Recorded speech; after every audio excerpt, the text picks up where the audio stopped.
Good morning students. हम लोग cash flow statement discuss कर रहे थे और अभी तक हमने जो क्वेश्चंस किए हैं वो डायरेक्ट मेथड पे किए थे, राइट। आज हम लोग इनडायरेक्ट मेथड स्टार्ट करेंगे। उसके लिए मैं आज आपको पहले एक शॉर्ट क्वेश्चन करा रही हूँ जिसमें ज़्यादा एडजस्टमेंट्स नहीं हैं, ठीक है, ताकि आपको क्या रहे, बेस क्लियर रहे। तो देखिए क्वेश्चन क्या है। आपको कैश फ्लो स्टेटमेंट बनाना है AS3 के अकॉर्डिंगली मिस्टर जैन का, राइट। देखो बच्चों, तुम्हें यही नाम पढ़ के समझ आ गया होगा कि इससे पहले जो हमने क्वेश्चंस करे वहाँ पे हमें लिमिटेड कंपनी के क्वेश्चंस किए, कंपनी के, है ना। तो वहाँ क्या होता था, आपको कंपनीज एक्ट के अकॉर्डिंग बैलेंस शीट गिवन थी रिवाइज शेड्यूल के हिसाब से। और यहाँ आप देखोगे तो यहाँ old format of balance sheet है, reason being mister Jain is a sole proprietor, ठीक है। इससे कोई फ़र्क नहीं आएगा, AS3 में जो फॉर्मेट गिवन है उसी के अकॉर्डिंगली हमको बनाना है। सिर्फ यहाँ पे आता है कि हमें देखना होता है कि ड्राइंग्स की कैलकुलेशन हमें करनी पड़ेगी, ठीक है। तो देखिए हमें ये बैलेंस शीट इनकी गिवन है और फिर एडजस्टमेंट। क्या एडजस्टमेंट है? मशीन कॉस्टिंग 80,000 जिस पे एक्यूमुलेटेड डेप्रिसिएशन 24,000 था, वो बेचती 40,000 में। प्रोविजन फॉर डेप्रिसिएशन फर्स्ट 42,000 को कितना था और उसका क्लोजिंग कितना है। Net profit for the year ended आपको गिवन है, राइट। अब ऊपर अगर आप बैलेंस शीट में देखेंगे तो आपको यहाँ प्लांट एंड मशीनरी तो गिवन है, लेकिन ऊपर इससे रिलेटेड प्रोविजन गिवन नहीं है। जब भी इस तरह का क्वेश्चन होगा तो ये समझ लीजिएगा यहाँ आपको इन्होंने प्रोविजन को एक्सक्लूड करके बैलेंसेस दे रखे हैं और हमें क्या करना है, प्रोविजन का वर्किंग नोट अलग बनाना है, मशीन का अलग बनाना है, ठीक है। तो उसके लिए हमें क्या करना पड़ेगा, प्रोविजंस की जो वैल्यू है यहाँ वापस ऐड करनी पड़ेंगी ताकि हम इसको बुक वैल्यू पे दिखा सकें। नोट से समझते हैं मैं क्या कहना चाह रही हूँ। हम लोग यहाँ पे नोट्स बनाएंगे इसके,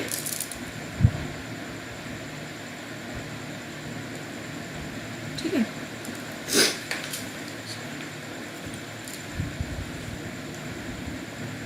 यहाँ बनाएंगे हम लोग प्लांट एंड मशीनरी,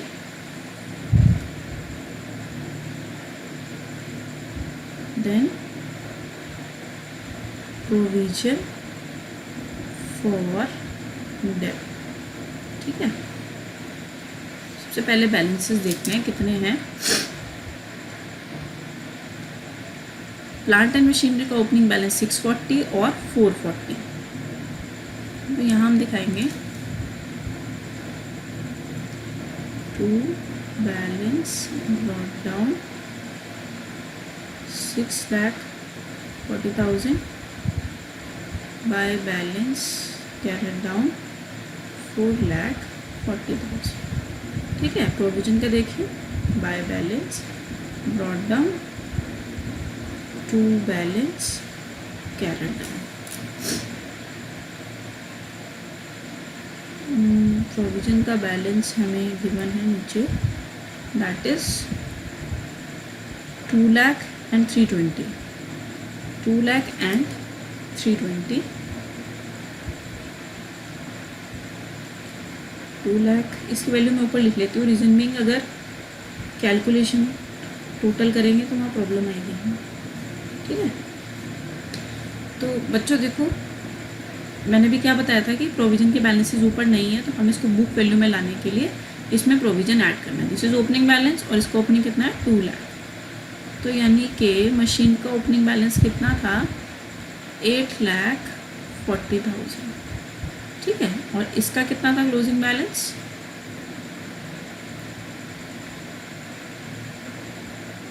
7,60,000, ठीक है। आप क्या कह रहे हैं, ये इससे रिलेटेड एक नोट और हमें गिवन था, दैट वाज कि अ मशीन कॉस्टिंग 80,000 जिस पे एक्यूमुलेटेड डेप्रिसिएशन लगाया 24,000, उसको हमने 40,000 पे बेच दिया। तो अब बच्चों इसको यहाँ समझिए आप कि एक मशीनरी है जिसकी कॉस्ट कितनी है, 80,000, जिस पे एक्यूमुलेटेड डेप्रिसिएशन लग चुका है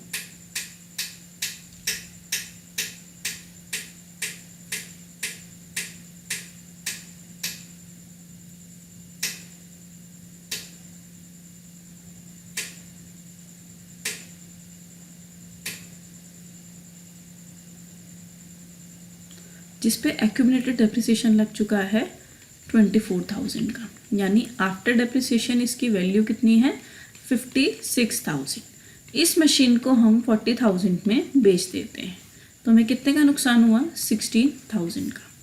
this 80,000 is book value, this is accumulated depreciation, right. ये डेप्रिसिएशन के बाद की आपकी क्या है? वैल्यू है मशीन की। ये हमारा क्या है? Selling price. शॉर्ट में लिखें अगर SP लिख दो, SP ऑफ मशीन 40 में बेच रहे हैं and it is our loss, ठीक है। तो यहाँ हम लिखेंगे हमने मशीन बेची बाय बैंक 40,000, ठीक है। अब लॉस कितने का हुआ हमने निकाला था यहाँ बाय PNL। लॉस है हमारा कितना? 16,000 का। अब डेप्रिसिएशन से रिलेटेड समझिए, हम प्रोविजन फॉर डेप्रिसिएशन क्यों बनाते हैं? क्योंकि हम अपनी प्लांट एंड मशीनरी को किस पे दिखा रहे हैं? बुक वैल्यूज़ पे दिखा रहे हैं, और उसकी जो वैल्यू कम हो रही है बिकॉज ऑफ डेप्रिसिएशन, हम उसको प्रोविजन फॉर डेप्रिसिएशन अकाउंट में दिखा रहे हैं, जिसको हम एक्यूमुलेटेड डेप्रिसिएशन के नाम से भी बना सकते हैं, ठीक है। जो भी आपको मेंशन होगा आपको उससे बनाना है, तरीका यही है दोनों का। तो देखिए बच्चों, और यहाँ पे क्या आता है? तो प्लांट एंड मशीनरी 4 आइटम ही आएंगे प्रोविजन फॉर डेप्रिसिएशन में, और यहाँ पे PNL डेप्रिसिएशन, ठीक है। इस 4 आइटम का क्या मतलब होता है? ये इस पे वो डेप्रिसिएशन आएगा, डेप्रिसिएशन ऑन मशीन सोल्ड। तो हमें तो क्वेश्चन में गिवन है, क्या गिवन है? देखो दोबारा देखिए आप लोग, 80 की मशीन थी, एक्यूमुलेटेड 24 था, ठीक है। तो ये मशीन तो सोल्ड हो गई, तो इसका जो डेप्रिसिएशन है वो हम इसके प्लांट एंड मशीनरी अकाउंट में ट्रांसफ़र कर देंगे, ठीक है। वो इधर आ जाएगा बाय प्रोविजन फॉर डेप के नाम से। इस मशीन का एडजस्टमेंट सारा यहीं ख़त्म हो गया। कितने का आया? 24,000 का, ठीक। अब यहाँ देखिए ये कितना आ रहा है हमारा? 3,44,000, ठीक है। बड़ी साइड दोनों जगह आ जाएगी। यहाँ जो आप बैलेंस देख रहे हो 1,44,000 का, ये क्यों आया? ये क्या है? डेप्रिसिएशन क्यों लिखा मैंने यहाँ पे? कि जो मशीन आपके पास है उन पे ड्यूरिंग द ईयर इतने का डेप्रिसिएशन क्या हुआ है? हमने चार्ज किया है, ठीक है। और ये वो मशीन पे है जो मशीन हमारी सोल्ड हो चुकी है, जिसको हम यहाँ पर शो कर चुके हैं, ठीक है बच्चों। तो इसका टोटल भी देख लेते हैं कितना आएगा?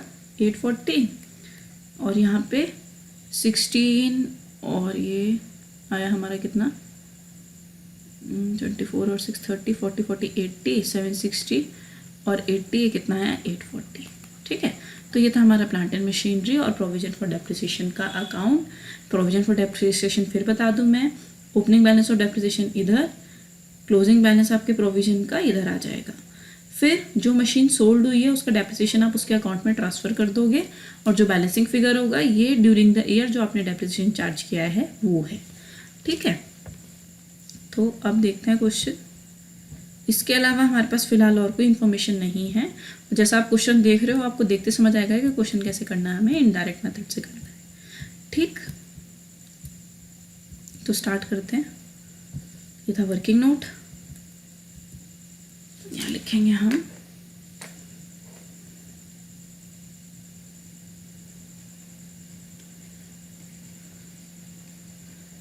कैश फ्लो स्टेटमेंट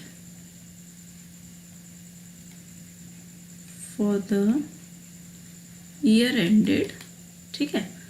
इस तरीके से लिखना है आपने। सबसे पहले ये पर्टिकुलर्स अमाउंट, सॉरी,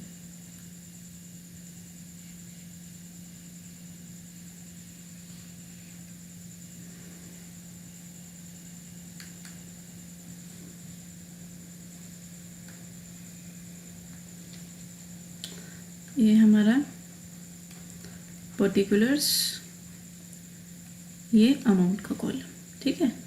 यहाँ सबसे पहले लिखेंगे आप cash flow from operating activities, ठीक है। सबसे पहले क्या आएगा? Profit made during the year, ठीक है। ये तो हमें डायरेक्टली गिवन ही है, यहाँ कुछ कैलकुलेशन ऐसा सच है नहीं हमारी। तो प्रॉफिट में ड्यूरिंग द ईयर कितना है हमारा? 3,60,000 का। तो हम यहाँ पे मेंशन करेंगे कितना? 3,60,000। अब इसमें ऐड कर दीजिए, क्या है हमारा डेप्रिसिएशन जो हमने नोट से बनाया। यहाँ पे नॉन कैश आइटम आपके क्या हो जाते हैं, नॉन कैश एक्सपेंसेस आपके वापस ऐड हो जाते हैं, या वो प्रॉफिट और लॉसेस भी हमें यहाँ से हटाने हैं जो हमारे मेन बिजनेस से रिलेटेड नहीं होंगे। ठीक है, और क्या था हमारा एक और पॉइंट था, loss on sale of machinery, right. Question में नोट्स बनाया अच्छा इसके लिए, तो हमने यहाँ हमारा डेप्रिसिएशन आया था कितना, 1,44,000 वाला, ये वाला इसको लेना है हमने, क्योंकि ये मशीन तो सोल्ड हो गया, इसका एडजस्टमेंट हो गया, और इस अमाउंट में इसका सारा क्या होगा, इंक्लूजन एक्सक्लूजन जो भी है इसमें सब इंक्लूडेड होगा हमारे एडजस्टमेंट्स। तो हमें ये वाला अमाउंट लेना है, दिस इज द अमाउंट, ठीक है, which we have to take, right. और लॉस कितना हो हमें 16,000 का, जिसको मैंने आपको यहाँ अच्छे से समझाया भी था। ठीक है, तो डेप्रिसिएशन कितना है हमारा 1,44,000 का, और loss on sale of machine है हमारा 16,000। तो ये कितना आया हमारा 1,60,000। ये है हमारा 520। This is operating profit before working capital changes. अब क्या करेंगे इसमें हम लोग ऐड करेंगे। वर्किंग कैपिटल क्या है, करंट एसेट और करंट लायबिलिटी के जो चेंजेस आ रहे हैं उनका इम्पैक्ट भी हमको दिखाना है। ठीक है, एक चीज़ याद रहे, हम इसको इसमें हम क्या करेंगे, कैश को एक्सक्लूड करेंगे। ठीक है, तो ऐड क्या करते हैं हम लोग, इंक्रीज इन करंट लायबिलिटी। इसका एग्जाम्पल समझ लीजिए आप लोग, like you have creditors of ₹40,000 last year में, अब ये 50,000 हो गए। ठीक है, 19-20 जस्ट एन एग्जाम्पल। तो 40,000 पहले थे, अभी 50,000 हो गए, यानी कि इससे एक बात तो समझ आ रही है, हमारे क्रेडिटर्स बढ़े हैं। दैट मीन्स कि हमने पेमेंट नहीं किया ड्यूरिंग द ईयर, हमने क्या किया है, 10,000 का फ्लो होने से बचाया है। तो इसीलिए हम यहाँ क्या करेंगे, इसको इंक्रीज करेंगे। अगर ये रिवर्स सिचुएशन होती, ये अमाउंट होती 20 की और ये होती 19 की, ठीक है, ये मतलब पहले 50 था और अब कितना हो गया, 40 हो गया। इसका मतलब ड्यूरिंग द ईयर हमने 10,000 की पेमेंट की है, कैश जा रहा है, कैश का आउटफ्लो होता तो क्या होता, वो चीज़ हम क्या करते, लेस करते। ठीक है, तो इसीलिए increase in CL, then decrease in C। अब इसका भी एग्जाम्पल समझ लो, स्टॉक अनसोल्ड स्टॉक, ठीक है, ये था हमारा पहले 20, अब हो गया 30। इसको देख के क्या समझ आ रहा है कि हम और मतलब पहले हमारा क्या था, unsold goods at the end of the year है हमारा 20, अभी बढ़कर 30 हो गया। इस साल में हम और ज़्यादा क्या नहीं कर पाए, सोल्ड नहीं कर पाए। ठीक है ना, लेकिन अगर रिवर्स सिचुएशन है, 30 से 20 हो गई, यानी कि हमने ड्यूरिंग द ईयर 10,000 का सामान बेचा है, यानी पैसा हमारे पास आया है। और रिवर्स सिचुएशन में क्या आ रहा है, 20 से 30 में, यानी कि हम सामान नहीं बेच पा रहे हैं, तो पैसा हमारे पास नहीं आ रहा है। इसीलिए हम उस केस में क्या कर रहे थे, लेस कर रहे थे। ठीक है, तो इस लॉजिक से करना, और ये मैंने लास्ट सेमेस्टर में भी आपसे डिस्कस किया था। अगर फिर भी इन लॉजिक में किसी को प्रॉब्लम है तो आप लोग पूछ सकते हो, मैं उसके लिए सेपरेट वीडियो बना दूंगी ताकि आपको क्लियर हो जाए। अब कितना इंक्रीज हुआ है, कितना डिक्रीज हुआ है, ये हमें क्वेश्चन देख के पता लगेगा। सो करंट लायबिलिटीज़ देखते हैं हम लोग। करंट लायबिलिटीज़ हैं आप लोग की 320 से बढ़कर 352 हो गई, बढ़ रही हैं, है ना। तो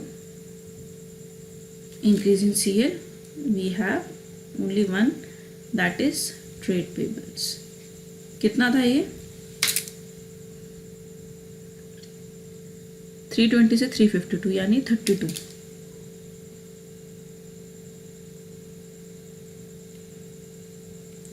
इसके बाद डिक्रीज इन करंट एसेट, ये भी चेक कर लेते हैं। इन्वेंट्रीज 280 से 2 लाख हो गई, तो कम हो रही हैं, ये ऐड होंगी। ट्रेड रिसीवेबल्स 240 से 4 लाख हो रहे हैं, ये क्या होगी, हमारी डिक्रीज होंगी। ठीक है, तो इन्वेंट्रीज ये जो ऊपर है हमारे को दे रखी हैं, 280 से 2 हो गई, ये हमारी क्या हो जाएंगी, ऐड हो जाएंगी 80,000। सॉरी मैंने ऊपर ही लिख दिया, यहाँ लिखोगे आप, तो कौन सी एसेट थी वो, इन्वेंट्रीज।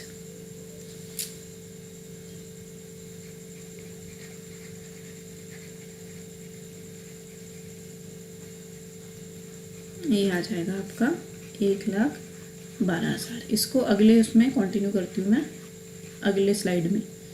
तो आप लोग एक ही उसमें करना है, आपको तो पता ही होगा, सीक्वेंशियल चलना है आपने, ठीक है। यहाँ से कंटिन्यू करती हूँ मैं इसको। अब हमने क्या करना है, लेस करना है। लेस क्या होगा,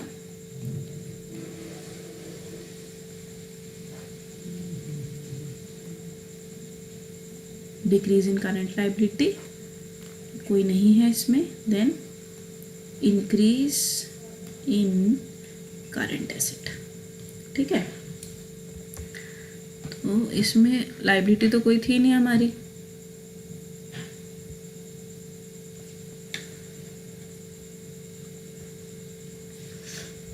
लायबिलिटी तो कुछ नहीं थी, ट्रेड पेबल थी, मैं करंट की बात कर रही हूँ, राइट। देन यहाँ पे ट्रेड रिसीवेबल था 240 से सीधा 4 लाख यानी 160 1,60,000।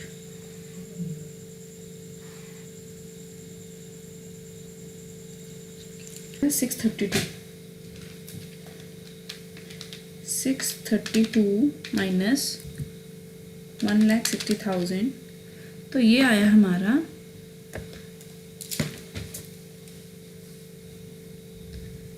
4,72,000। It is cash flow from operating activities, आपको पूरा लिखना है। Then we have cash flow from investing activities. इसमें हमने शुरू में एक नोट बनाया था ये वाला, जिसमें मशीन सोल्ड हुई थी 40,000 की, ठीक है। तो यहाँ लिखेंगे हम लोग sale proceeds from plant and machinery that is 40,000। और चेक कर लेते हैं कोई एसेट है हमारे पास। हाँ, लैंड है हमारे पास जो 6 लाख से 880 हो गया। क्लियरली पता लग रहा है कि हमने परचेज किया है 280 का, ठीक है। परचेज का मतलब कैश का आउटफ्लो हुआ, राइट। तो यहाँ लिखेंगे purchase of land that is 280। Confirm कर लेते हैं, 6 लाख से 880 गए, 280।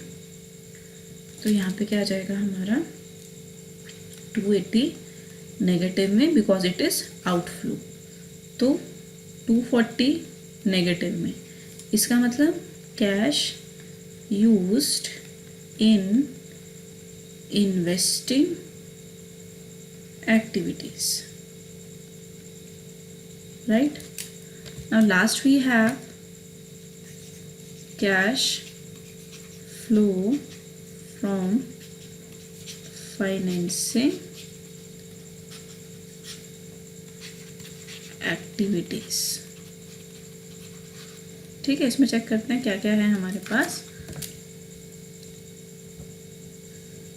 कैपिटल के लिए हमें अभी नोट बनाना पड़ेगा, उसको बाद में देखते हैं। ट्रेड पेबल्स आपके करंट लायबिलिटी थी, मिसेस जेन्स लोन। देखो यहाँ क्वेश्चन में आपको लग रहा होगा इसकी वाइफ ही है, लेकिन ध्यान रखना बिजनेस के लिए वाइफ इज आउटसाइडर, ठीक है। बिजनेस और बिजनेसमैन दो अलग लोग हैं, इसीलिए यहाँ पर दिखाया है। 2 लाख था, अब नहीं है, that means we have repaid the loan. तो यहाँ लिखेंगे आप रिपेमेंट ऑफ लोन, राइट। कितने का, 2 लाख। रिपेमेंट का मतलब पैसा दे रहे हो, जा रहा है, तो नेगेटिव में आ गया। इसके बाद हमारे पास है लोन फ्रॉम बैंक, 320 था, 4 लाख हो गया, यानी 80,000 हमने ड्यूरिंग द ईयर लोन लिया है। यहाँ लिखेंगे आप लोन टेकन फ्रॉम बैंक, मैं लोन टेकन लिख रही हूँ, चलो लिख देती हूँ फ्रॉम बैंक। कितना, 80,000, 80 था।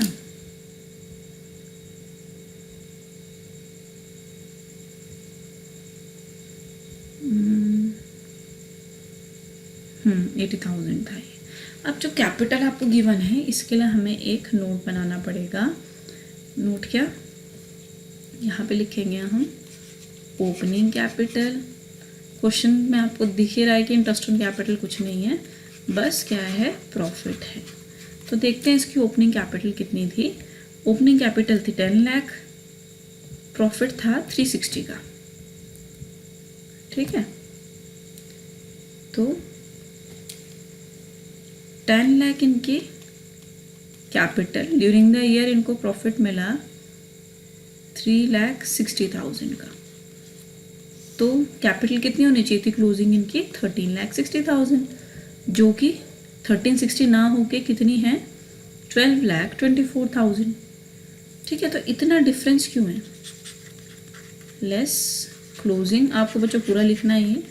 क्लोजिंग कैपिटल है हमारी 12,24,000, ठीक है। इतना ही है 1224, तो कितना आएगा ये, 13,60,000 माइनस 12,24,000, तो ये आया 1,36,000। इसको ज़रा ध्यान से देखना। देखो बच्चों, ये सोल प्रोप्राइटर का क्वेश्चन है, इसलिए नोट बन रहा है। एक इंसान की शुरुआत की कैपिटल कितनी थी साल के शुरू में, 10 लाख थी। उसने प्रॉफिट अर्न किया ड्यूरिंग द ईयर 316, तो कितनी हो गई, 13,60,000। अब ईयर एंड में उसके पास इतना पैसा होना चाहिए ना प्रॉफिट मिलने के बाद। अगर उसके पास इतना पैसा है, इसका मतलब श्योरली उसने पैसा ड्रू किया है। दैट इज़ ये कितनी क्या हो गई, आपकी ड्रॉइंग्स हो गई, ठीक है। तो ड्रॉइंग्स कर रहे हो, बिजनेस से पैसा जा रहा है, तो ये क्या हो गया, आउटफ्लो हो गया। ये यहाँ पर आएगा आपका ड्रॉइंग्स कितना, 1,36,000 अगेन नेगेटिव में, ठीक है। हमें तो बिजनेस से देखना जा रहा है पैसा, तो कितना, 336 माइनस 80,000, 256। तो 256 क्या है, नेगेटिव में, जस्ट 256, तो ये क्या है, कैश यूज्ड इन फाइनेंसिंग एक्टिविटी, ठीक है। अब लास्ट है हमारा A प्लस बी प्लस सी, तीनों एक्टिविटीज से जो आया है उसको ऐड कर दो। तो सबसे पहले हमने ऑपरेटिंग बनाई थी, जिसमें हमारा फ्लो था 4,72,000 का, और कैश इन्वेस्टिंग में 240 नेगेटिव का।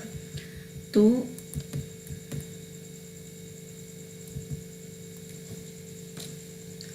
$4,72,000 ऑपरेटिंग से, इन्वेस्टिंग से 240 नेगेटिव यूज था, और इस वाले में था लास्ट वाले में 256 नेगेटिव में।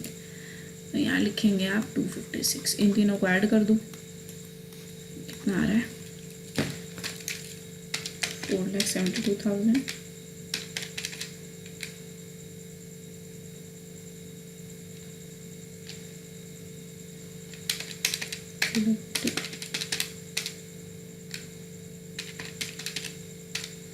24,000 नेगेटिव में, ठीक है। अब इसमें हम लोग क्या करेंगे, ओपनिंग बैलेंस ऑफ कैश को ऐड कर देंगे, जो कि कितना है हमारा 80,000, ठीक है। तो इसमें हमने 80,000 ऐड किया, 60, 56,000। This should be our closing balance of cash.